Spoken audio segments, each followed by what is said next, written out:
جمعیت علماء اسلام فی چارسدہ کی جانب سے پاکستانی چیک پوسٹ پر نیٹو افواج کے حملوں کے خلاف فاروق اعظم چوک میں احتجاجی مظاہرے کا انعقاد کیا گیا۔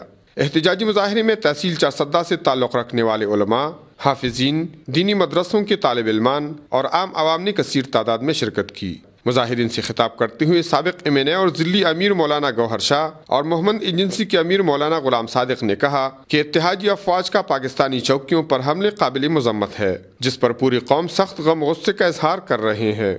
انہوں نے کہا کہ امریکہ خود دنیا کا سب سے بڑا دہشت گرد ملک ہے اور اب اس خطے کے معدنی وسائل پر قبضہ کرنا چاہتا ہے۔ انہوں نے کہا کہ امریکہ خبردار ہو کہ اس خواہش پر ایک اور ملک بھی ٹکڑے ٹکڑے ہو چکا ہے، مگر اس قوم کو شکست دینے میں کامیاب نہ ہو سکا۔ امریکہ اور اس کے اتحادی بھی اس خطے میں ذلت آمیز شکست سے دوچار ہوں گے۔ انہوں نے حکومت کو تاخیر سے مگر سخت اقدام اٹھانے پر خراج تحسین پیش کیا۔ انہوں نے پاکستانی فوج سے حملہ آوروں کے خلاف سخت کارروائی کرنے کا مطالبہ کیا۔